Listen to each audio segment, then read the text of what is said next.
ശാന്തി. ഓരോ മനുഷ്യനും ഈ ഭൂമിയിൽ ജനിച്ചു വരുന്ന സമയത്ത് ഈശ്വരൻ ഓരോരുത്തർക്കും ഓരോ സ്പെഷ്യാലിറ്റിയെ ഗിഫ്റ്റായി കൊടുത്തുകൊണ്ടാണ് ഈ ഭൂമിയിലേക്ക് പറഞ്ഞയക്കുന്നത് തന്നെ. ഒരാൾ ഒരുപാട് കപ്പാസിറ്റിയുള്ള ഒരാൾ എല്ലാം ഏറ്റെടുക്കാൻ ഒരാൾ ഒന്നിനും കഴിവില്ലാത്ത ആൾ, അങ്ങനെ ഒരിക്കലും ഭഗവാൻ ഈ ഭൂമിയിലേക്ക് അയക്കുന്നില്ല.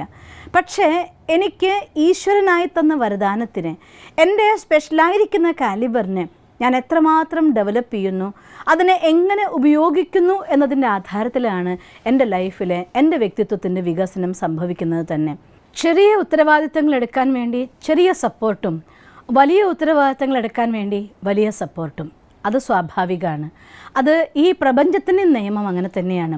നിങ്ങൾ എത്രത്തോളം ഉത്തരവാദിത്തം എടുക്കാൻ തയ്യാറാവുന്നുണ്ടോ അത്രയും നിങ്ങളുടെ ശക്തി, ഈ പ്രപഞ്ചത്തിൻ്റെ സപ്പോർട്ടും നമുക്കുണ്ടായിരിക്കും, ഒപ്പം പ്രപഞ്ചത്തിൻ്റെ രചയിതാവായിരിക്കുന്ന ഭഗവാന്റെ സപ്പോർട്ട് നമുക്കുണ്ടായിരിക്കും. അതുകൊണ്ട് നിങ്ങൾ എടുക്കുന്നതായിട്ടുള്ള ഉത്തരവാദിത്തം നിങ്ങളുടെ കുടുംബത്തിൻ്റെ മാത്രമാണെങ്കിൽ ആ രീതിയിലുള്ളതായിട്ടുള്ള എനർജി, ആ രീതിയിലുള്ളതായിട്ടുള്ള ഊർജ്ജം, ആ രീതിയിലുള്ള ഐഡിയ അത് നിങ്ങൾക്ക് തന്നെത്താൻ ഗിഫ്റ്റായി വന്നു ചേരും. നമ്മൾ എടുക്കുന്നതായിരിക്കുന്ന റെസ്പോൺസിബിലിറ്റി നമ്മുടെ സൊസൈറ്റിയുടെ ആണെങ്കിൽ ആ രീതിയിലുള്ളതായിട്ടുള്ള വരും. ഏത് ടൈപ്പ് ഓഫ് റെസ്പോൺസിബിലിറ്റി ആണോ നിങ്ങൾ സ്വീകരിക്കുന്നത് അതിൻ്റെ ആധാരത്തിൽ വേണ്ടതായിട്ടുള്ള ക്രിയേറ്റിവിറ്റി. ഞാൻ ക്രിയേറ്റിവിറ്റിയെ കുറിച്ച് പഠിക്കുമ്പോൾ അതിൽ വ്യക്തമായി പറയുന്നുണ്ട്, ക്രിയേറ്റിവിറ്റി ഡെവലപ്പ് ചെയ്യാൻ വേണ്ടതായിരിക്കുന്ന ടെക്നിക് റിസ്ക് ടേക്കിംഗ് എന്നാണ് പറയുന്നത്. എത്ര വലിയ ഉത്തരവാദിത്വം, എത്ര വലിയ റിസ്ക്കാണോ നിങ്ങൾ സ്വീകരിക്കുന്നത് അത്രയും ആ ഒരു കാലിബർ എല്ലാ ജീവാത്മാവിൻ്റെ ഉള്ളിലും ഉണ്ട് കഴിവ്. അത് ഉണർന്നു വരാൻ വേണ്ടി അവർക്കൊരു കാരണം കിട്ടണം. ആ കാരണം നമ്മളെടുക്കുന്ന റെസ്പോൺസിബിലിറ്റിയാണ്.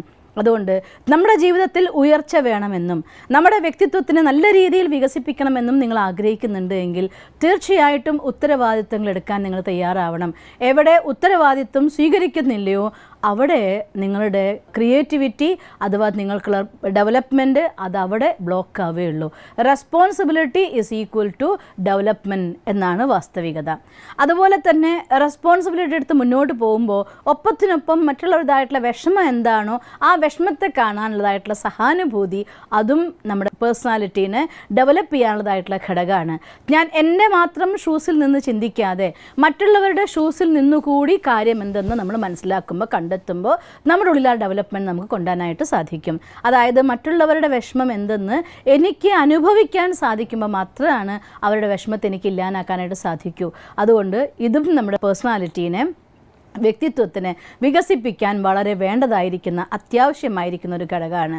പിന്നെ ഒരു കാര്യം നമ്മൾ ചെയ്യേണ്ടത്, എത്ര സാധിക്കുന്നോ അത്രയും കൂടുതൽ നല്ല ആളുകളുമായിട്ടുള്ള കമ്പനി, എത്ര ജീവിതത്തിൽ ഉത്തരവാദിത്വം എടുത്ത് അവനവൻ്റെ ഉള്ളിൽ പരിവർത്തനം കൊണ്ടുവന്നുകൊണ്ടും എത്ര നല്ല എക്സ്പീരിയൻസ്ഡ് ആയിട്ടുള്ള ആളുകളുടെ ഷെയറിങ് നിങ്ങൾക്ക് നടക്കുന്നു അത്രയും കൂടുതൽ അനുഭവം നമുക്ക് അറിവായി നമ്മുടെ ലൈഫിൽ വരുമ്പോൾ അത് നമ്മുടെ ശക്തിയായി നമ്മൾ ഡെവലപ്മെൻറ്റ് കൊണ്ടുവന്നിരിക്കും. 4ാമത്തെ പോയിൻ്റ് പറയാറുണ്ട്, വലിയ ആളുകൾ ഗ്രേറ്റ് പീപ്പിൾ ആണെങ്കിൽ ആക്ട് സൈലൻസ് എന്നാണ് പറയുന്നത്. സൈലൻസിൽ അവർക്ക് എന്ത് ചെയ്യണോ അതവർ ചെയ്തു കാണിക്കും എന്നാണ് പറയുന്നത്. അതേസമയം തന്നെ സാധാരണ ആളുകളാണെന്നുണ്ടെങ്കിൽ അവർ ഐഡിയയെക്കുറിച്ച് ചിന്തിക്കുമെന്ന് പറയുന്നു. ലോ ക്ലാസ് ആളുകളാണെങ്കിൽ അവർ അവരുടെ കാര്യം, ഇവരുടെ കാര്യം, ആളുകളെക്കുറിച്ച് സംസാരിക്കുന്ന പറയുന്നത്. അതുകൊണ്ട് അവനവൻ്റെ ഉള്ളിൽ ഒരു മാറ്റം കൊണ്ടുവരണമെങ്കിൽ നിങ്ങൾക്ക് എത്ര വലുതാവാൻ ആഗ്രഹിക്കുന്നുണ്ടോ അത്രയ്ക്ക് നല്ല ആശയങ്ങളെക്കുറിച്ച് ചിന്തിക്കുകയും അവയെ പ്രാവർത്തികമാക്കുകയും ചെയ്താൽ അത്രയും നമ്മുടെ പേഴ്സണാലിറ്റിയിൽ ഡെവലപ്മെൻറ്റ് വരും. പിന്നെ ഒരു കാര്യം, എത്ര കൂടുതൽ നിങ്ങൾ വാദിക്കുന്നുണ്ടോ, മറ്റുള്ളവരായിട്ട് വാദവിവാദം എത്ര കൂടുതലാണോ അത്രയും നിങ്ങളുടെ ആ പേഴ്സണാലിറ്റി ചുരുങ്ങുകയുള്ളൂ. ഏതാളുമായിട്ട് നിങ്ങൾക്ക് വാദിക്കേണ്ടി വരുന്നോ അവരായിട്ടുള്ള റിലേഷൻ നിങ്ങൾക്ക് മോശമാവുകയുള്ളൂ. നിരന്തരമായി നിങ്ങൾ വാദിച്ച് ജയിക്കുന്നുവെങ്കിൽ ആ ആളുകളെ നിങ്ങളിൽ നിന്ന് നഷ്ടപ്പെടുത്തുന്നു എന്നർത്ഥം. അപ്പോൾ അതുകൊണ്ട് നിങ്ങൾ എത്ര കൂടുതലാണോ മറ്റുള്ളവരായിട്ടുള്ള വാദവിവാദത്തിന് പകരം ഡിസ്കഷൻസ് ആവാം, അല്ലെങ്കിൽ നിങ്ങൾ മൗനം പറഞ്ഞോളൂ, എന്നിരുന്നാലും കുഴപ്പമില്ല. വാദിക്കാൻ പോകുന്നു ചിലർത്ഥം നിങ്ങൾ ആ വ്യക്തിയുമായിട്ടുള്ള ബന്ധം നഷ്ടപ്പെടുത്തുകയാണ്. നമ്മളുടെ ഉള്ളിലും ഇമോഷണലായിട്ടുള്ള ബ്ലോക്ക് ക്രിയേറ്റ് ചെയ്യുകയാണ്. അതുകൊണ്ട് ഇമോഷണലായിട്ടുള്ള ബ്ലോക്ക് ക്രിയേറ്റ് ചെയ്യാതിരിക്കാൻ വേണ്ടി, അഥവാ എന്തെങ്കിലും ഇമോഷൻസ് നമ്മുടെ ഉള്ളിൽ നിന്ന് വരുന്നുണ്ടെങ്കിൽ, നല്ല ഇമോഷൻസ് ആണോ നിങ്ങൾക്കത് പ്രകടിപ്പിക്കാൻ സാധിക്കുന്ന രീതിയിലുള്ള ഇമോഷൻസ് ആണോ അതിനെ പ്രകടിപ്പിച്ചോളൂ. അല്ല എങ്കിൽ ഒരു ഡയറിയും പെന്നും എടുത്തുകൊണ്ട് നിങ്ങളുടെ മനസ്സിലെ ഫീലിംഗ് ഒരുപാട് സമയം നമ്മുടെ മനസ്സിനുള്ളിൽ മെയിൻറ്റെയിൻ ചെയ്യാൻ വേണ്ടി അനുവദിക്കാതെ ഒരു ഡയറിയിൽ എഴുതി അതിനെ കളഞ്ഞോളൂ. എന്നാലും കുഴപ്പമില്ല. ആ ഇമോഷൻസ് നമ്മുടെ ഉള്ളിൽ പിടിച്ചു നിന്നു എന്ന് വെച്ചാൽ അർത്ഥം അത് ബ്ലോക്ക് ക്രിയേറ്റ് ചെയ്യും. അത് നമ്മുടെ ഉള്ളിലായിട്ടുള്ള സ്വീറ്റ്നെസ്സിനെ ഇല്ലാതാക്കി മാറ്റിക്കളയും. പലപ്പോഴും നമ്മൾ ഇറിറ്റേറ്റഡ് ആക്കി മാറ്റിക്കളയും. നമ്മുടെ ക്രിയേറ്റീവായിട്ടുള്ള തിങ്കിങ് എന്ന ഫാക്ടറിനെ തന്നെ ഇല്ലാതാക്കും. അതുകൊണ്ട് ഇമോഷൻസിനെ ഒരിക്കലും സപ്രസ് ചെയ്ത് വെക്കരുത്, അത് നമ്മൾ പ്രവഹിപ്പിച്ച് കളയുക തന്നെ വേണം. പിന്നെ എത്ര കൂടുതലാണോ നമ്മുടെ കയ്യിൽ നിന്ന് മിസ്റ്റേക്ക് പറ്റുന്നത്, അഥവാ ഒരു തെറ്റ് സംഭവിച്ചുവെങ്കിൽ എൻ്റെ കയ്യിൽ നിന്ന് ആ തെറ്റ് സംഭവിച്ചിരിക്കുന്നു എന്ന് പറഞ്ഞ് സോറി പറയാനുള്ളൊരു മനസ്സ്, അത് നിങ്ങളുടെ ഡെവലപ്മെൻറ്റിൻ്റെ ഭാഗമാണ്. വാസ്തവത്തിൽ അത്തരം തോൽക്കലുകൾ നമ്മുടെ വിജയങ്ങളാണ്.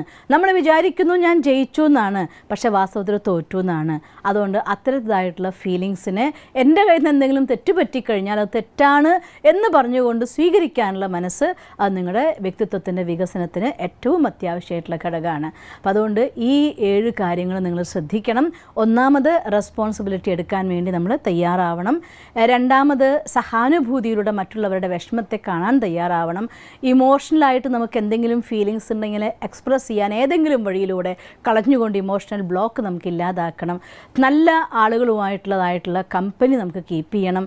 നല്ല ആശയങ്ങളെ ചിന്തിക്കുകയും അതിനെ പ്രവർത്തിക്കാനുള്ളതായിട്ടുള്ള പ്രയോഗം നമുക്ക് കൊണ്ടുവരാൻ നമുക്ക് സാധിക്കണം. പിന്നെ ഒപ്പം തന്നെ വാദവിവാദങ്ങളിൽ നിന്ന് അവനവനെ മാറ്റി നിർത്താൻ ശ്രമിക്കണം. എത്ര സാധിക്കുന്നു അത്രയ്ക്ക് നമ്മുടെ തെറ്റുകളെ സ്വീകരിക്കാനുള്ള മനസ്സ് വേണം. ഈ 7 കാര്യങ്ങളിൽ നിങ്ങൾ ശ്രദ്ധിക്കുകയാണെങ്കിൽ തീർച്ചയായിട്ടും വ്യക്തിത്വത്തിൽ നല്ലൊരു ഡെവലപ്മെൻറ്റ് കൊണ്ടുവരാൻ നമുക്ക് സാധിക്കുക തന്നെ ചെയ്യും. നമ്മൾ പറയാറില്ലേ, ഓടുന്ന യന്ത്രത്തിനാണ് തേയ്മാനം. അതുപോലെ ഉത്തരവാദിത്വം എടുക്കുന്നുണ്ടോ, സ്വാഭാവികമായിട്ട് നമുക്ക് ക്രിറ്റിസിസം, വിമർശനം ഉണ്ടായിരിക്കും. അതുകൊണ്ട് മിസ്റ്റേക്ക് എങ്കിൽ അത് കമൻ്റ് എങ്കിൽ, അഥവാ പോസിറ്റീവായിട്ടുള്ള കമൻ്റ് എങ്കിൽ അത് സ്വീകരിക്കാനൊരു മനോഭാവം കൂടെ കൊണ്ടുവന്നാൽ നമ്മുടെ ഡെവലപ്മെൻറ്റ് നമുക്ക് ഈസി ആയിട്ട് കൊണ്ടുവരാൻ സാധിക്കും. അതുകൊണ്ട് ഈ കാര്യങ്ങളൊക്കെ നിങ്ങളുടെ ജീവിതത്തിൽ കൊണ്ടുവരാൻ സാധിക്കട്ടെ, നിങ്ങൾക്ക് മുന്നോട്ട് പോകാനാവട്ടെ എന്ന് ഞാൻ ഈശ്വരനോട് പ്രാർത്ഥിക്കുന്നു. ഓം ശാന്തി. ദിവസം തോറും ജീവിത വിജയങ്ങൾക്ക് വെളിച്ചം വീശുന്ന പുത്തൻ വീഡിയോകൾക്കായി ഞങ്ങളുടെ യൂട്യൂബ് ചാനൽ സബ്സ്ക്രൈബ് ചെയ്യൂ. നോട്ടിഫിക്കേഷൻ ലഭിക്കുന്നതിനായി ബെൽ ഐക്കൺ ക്ലിക്ക് ചെയ്യൂ. ഒപ്പം ഞങ്ങളുടെ ഫേസ്ബുക്ക്, ട്വിറ്റർ, ഇൻസ്റ്റാഗ്രാം പേജുകൾ ഫോളോ ചെയ്യൂ. നന്ദി.